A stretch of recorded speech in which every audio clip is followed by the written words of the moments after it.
उस सुंदर हार की चर्चा सारे नगर में आग की तरह फैल गई। उड़ते उड़ते ये बात उस राज्यों की रानी के कानों में पड़ी कि हार बहुत सुंदर है और ये तो रानी के गले में चाहिए। उस रानी ने राजा से कहा, किसी भी कीमत पर मुझे वो हार चाहिए, क्योंकि सारा राज्य उस सुंदर हार की चर्चा कर रहा है। राजा ने तुरंत अपने मंत्री को आदेश दिया और सेठ के पास जाकर छोटी बहू से हार लाने को कहा और कहा, अगर ये हार उसने नहीं दिया तो सेठ को तुरंत कारागार में डाल दिया जाए। अब सेठ बहुत दुविधा में पड़ गया कि वो छोटी बहू से कैसे हार मांगे। अंत में उसने डरते डरते अपने बहू से हार मांगा और बहू ने खुशी खुशी से अपने ससुर के कहने पर उसे ये हार दे दिया। छोटी बहू को ये बात तो बहुत बुरी लगी। उसी वक्त उसने अपने भाई सर्प को याद किया और प्रार्थना की, भैया रानी ने मुझसे हार छीन लिया है, तुम कुछ ऐसा करो कि जब वह हार उसके गले में रहे तब तक के लिए वो हार सर्प बन जाए और जब वह मुझे लौटा दे तब हीरो और मणियों का हो जाए। सर्प ने ठीक ऐसा ही किया। जैसे ही रानी ने हार पहना वैसे ही वह सर्प बन गया।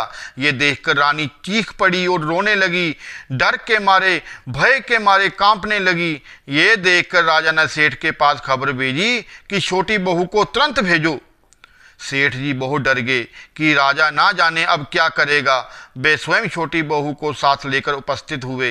राजा ने छोटी बहू से पूछा, तूने क्या जादू किया है, मैं तुझे दंड दूंगा। छोटी बहू बोली, राजन दृष्टता के लिए क्षमा कीजिए, लेकिन इसमें मेरा कोई कसूर नहीं है।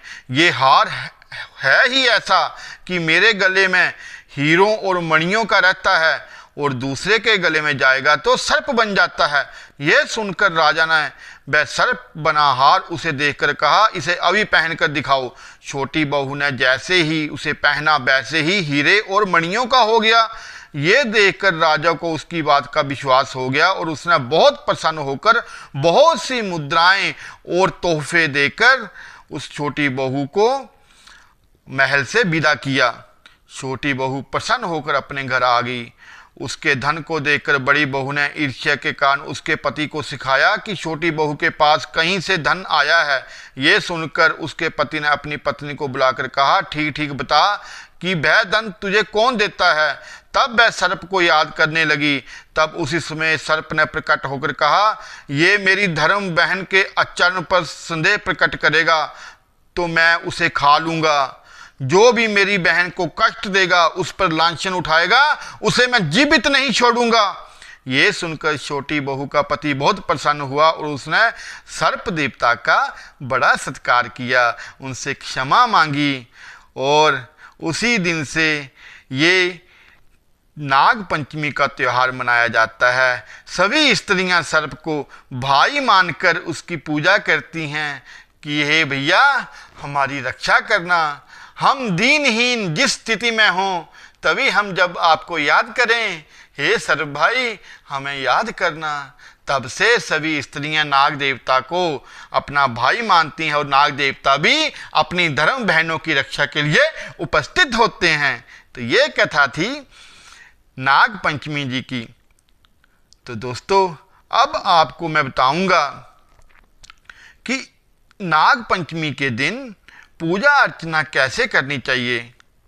दोस्तों इस साल नाग पंचमी पर कई संयोग बन रहे हैं, जिनमें शिववास योग, सिद्ध योग, साध्यो योग, भव और बालव, करण योग और हस्त नक्षत्र के शुभ संयोग में नाग पंचमी मनाई जाएगी। नाग पंचमी पर घर के मेन गेट पर गोबर, गेरू या मिट्टी से सर्प की आकृति बनाएं। इसकी विधिवत पूजा करें। इससे आपकी आर्थिक स्थिति मजबूत होगी और काल सर्प दोष से होने वाली सभी परेशानियां दूर होंगी।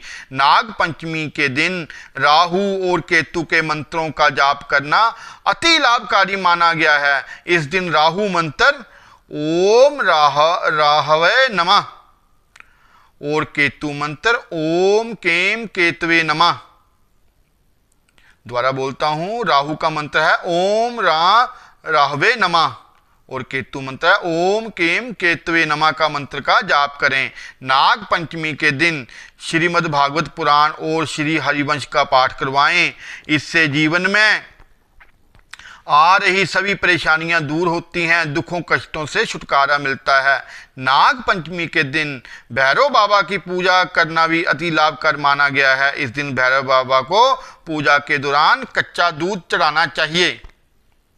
दोस्तों, ये सभी उपाय और इस तरह से विधि विधान करने से नाग देवता प्रसन्न होते हैं और घर में धन धान्यों की बारिश होती है।